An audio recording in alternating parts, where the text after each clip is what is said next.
Hello, I am Sudeep. आज का हमारा टॉपिक है ट्रांजिस्टर। ट्रांजिस्टर्स हमारे दो टाइप के होते हैं, बीजेटी और FET. BJT means bipolar junction transistor, FET means field effect transistor. FET हमारे दो तरीके के होते हैं, जेफेट और मॉसफेट, जबकि बीजेटी बाईपोलर जंक्शन ट्रांजिस्टर हमारे दो टाइप के होते हैं, पीएनपी ट्रांजिस्टर और एनपीएन ट्रांजिस्टर। अब हम पीएनपी ट्रांजिस्टर के बारे में जानेंगे।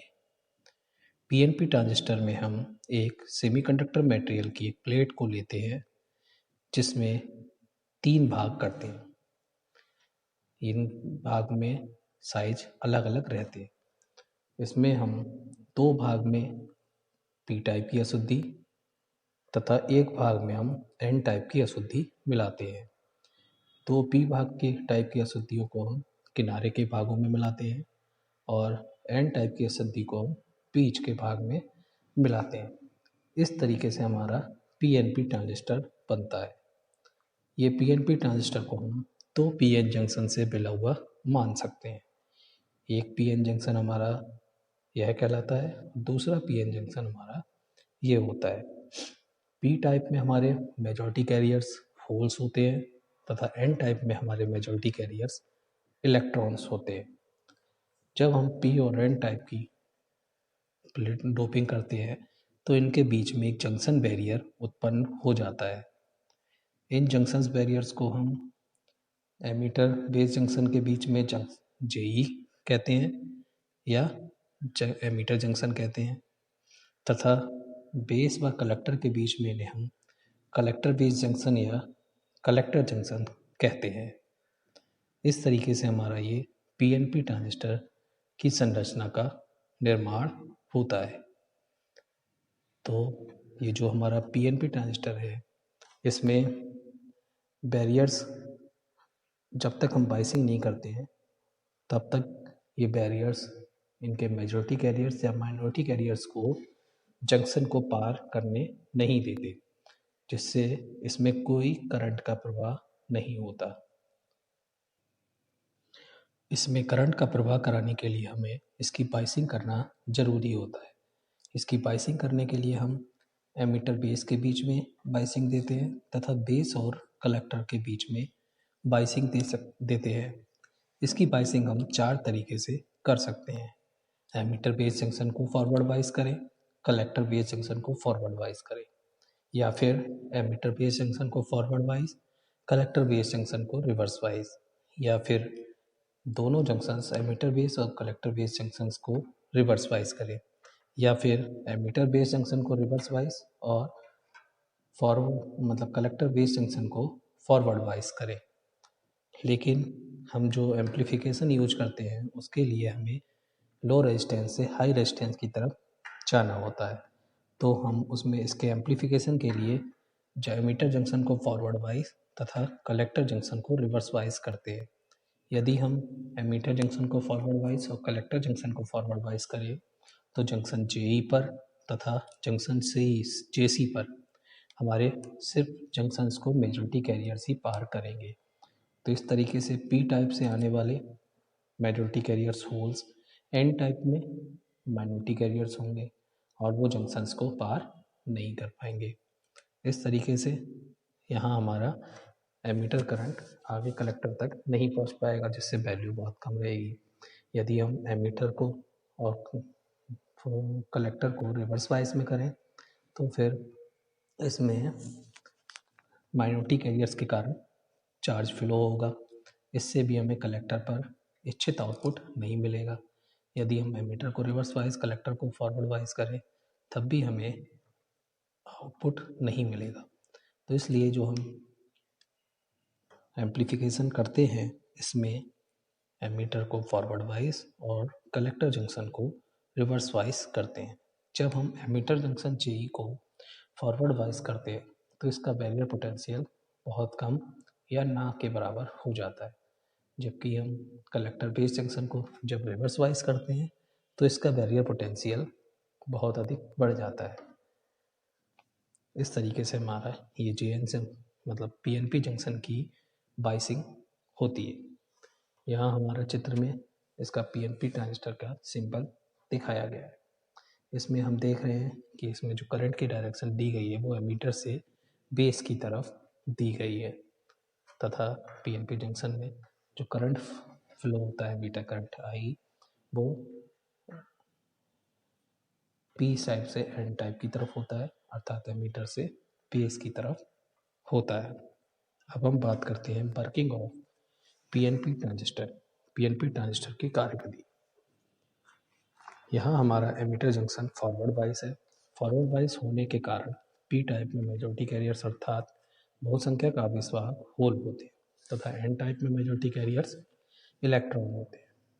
इसीलिए पी टाइप एमीटर से भारी संख्या में होल जंक्शन जेई को पार करके एन टाइप बेस में प्रवेश करते हैं तथा एन टाइप से भी बहुत कम संख्या में इलेक्ट्रॉन जंक्शन जेई को पार करके पी टाइप एमीटर में प्रवेश करते हैं।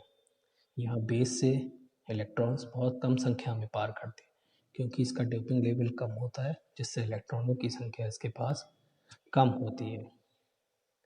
इस प्रकार इलेक्ट्रॉन एमीटर के होलों से सहयोग करके उन्हें उदासीन कर देते हैं, अर्थात इलेक्ट्रॉन और होल्स जब कंबाइन होते हैं तो उदासीन हो जाते हैं, अर्थात इलेक्ट्रॉन के पास नेगेटिव चार्ज होता है, होल के पास पॉजिटिव। तो इस तरीके से यह इलेक्ट्रॉन और होल्स एक दूसरे से संयोग करके उदासीन हो जाते हैं। इस प्रकार एमीटर को होने वाले होलों के नुकसान की भरपाई करने के लिए इतने ही इलेक्ट्रॉन एमीटर से बैटरी के पॉजिटिव टर्मिनल की ओर चले जाते हैं। जब यह उदासीन होता है तो उसमें होल्स की संख्या कम हो जाती है। जब होल्स की संख्या कम होती है तो इतने ही इलेक्ट्रॉन एमीटर में से निकलकर बैटरी के पॉजिटिव टर्मिनल पर चले जाते हैं। यहाँ एमीटर में होल्स में इलेक्ट्रॉन्स आते कहाँ से हैं? ये आते हैं जो हमारे क्रिस्टल परमाणु के सहसंयोजी बंध होते हैं। जब ये कमज़ोर परमाणु होते हैं उनके सहसंयोजी बंध टूटते हैं तो यह इलेक्ट्रॉन उत्पन्न होते हैं। जब ये इलेक्ट्रॉन उत्पन्न होते हैं तो इतनी ही संख्या में होल्स भी उत्पन्न होते हैं। इससे इलेक्ट्रॉनों की गति के कारण बाहरी परिपथ में एमीटर धारा प्रवाहित होती है। इसकी दिशा एमीटर टर्मिनल की ओर होती है। इस प्रकार एमीटर से बेस की ओर प्रवाहित होल तथा बेस से एमीटर की ओर प्रवाहित होने वाले इलेक्ट्रॉनों के कारण एमीटर जंक्शन में धारा आई ई प्रवाहित होती है। यह एमीटर धारा होल के प्रवाह के कारण एमीटर धारा IPE तथा इलेक्ट्रॉन के प्रवाह के कारण एमीटर धारा INE के योग के बराबर होती है। अतः IE = IPE प्लस INE।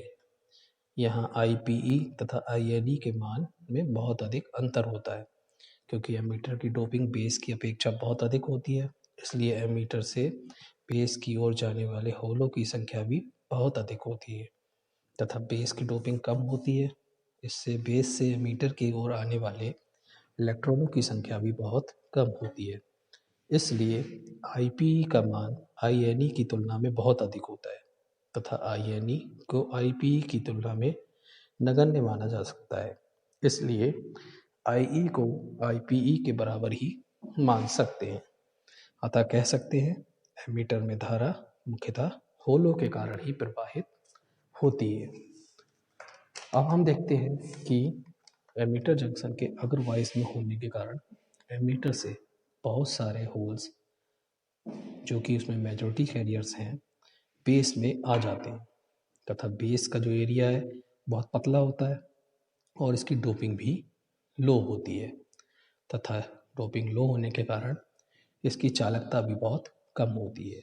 इसलिए जो एमीटर से होल यहाँ पर आते हैं वो बहुत ही कम संख्या में बेस टर्मिनल की ओर जाते हैं, अर्थात एमीटर से आने वाले होलों में से लगभग 2% ही बेस के इलेक्ट्रॉन से संयोग कर पाते हैं।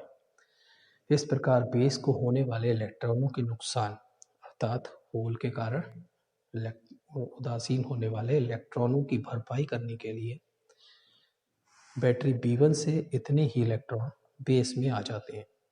इस इलेक्ट्रॉन के प्रवाह के कारण ही बेस में धारा IB प्रवाहित होती है।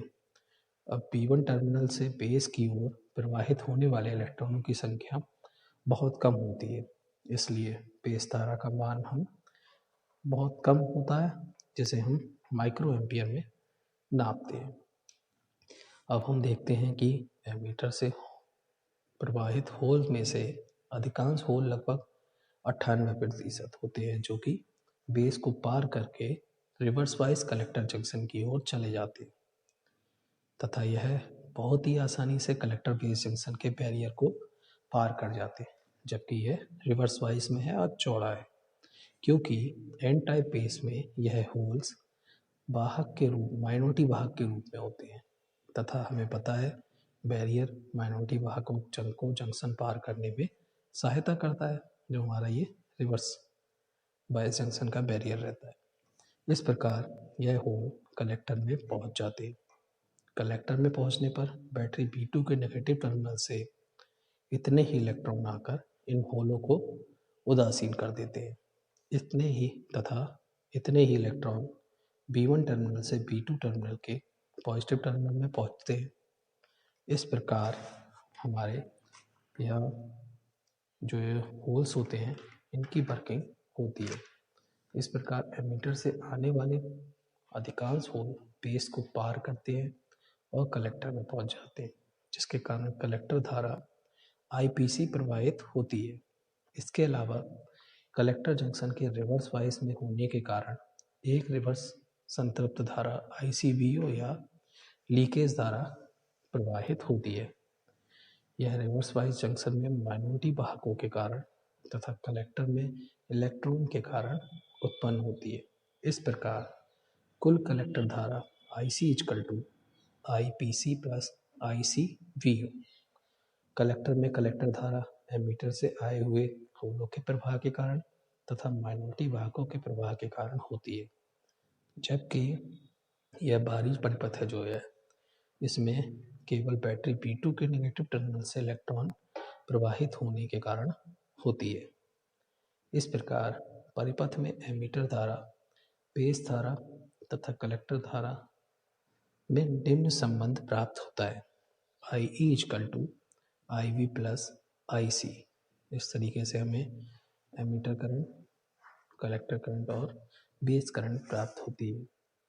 पुनः इसे कम शब्दों में समझा जाए तो यह हमारा एमीटर जंक्शन के अग्रवाइज होने से उसका बैरियर पोटेंशियल कम हो जाता है, जिससे P टाइप एमीटर के होल्स तथा N टाइप के इलेक्ट्रॉन्स जंक्शन पार करते हैं।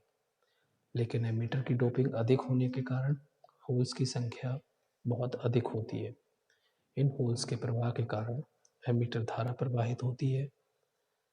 इनमें से कुछ होल बेस के इलेक्ट्रॉन से संयोग करते हैं, जिससे बेस धारा प्रवाहित होती है तथा अधिकांश होल बेस को पार करके रिवर्स वाइज कलेक्टर जंक्शन में पहुंच जाते हैं, जिससे कलेक्टर धारा प्रवाहित होती है। कलेक्टर धारा का एक और घटक होता है जिसे रिवर्स वाइज कलेक्टर जंक्शन में संतृप्त धारा ICVO के प्रवाहित होने के कारण होता है। बाहरी परिपथ में ट्रांजिस्टर की धाराओं के लिए हमें जो समीकरण प्राप्त होता है वो IE=IC प्लस IB प्राप्त होता है। तो इस तरीके से हमने PNP ट्रांजिस्टर की वर्किंग को देखा, समझा। धन्यवाद।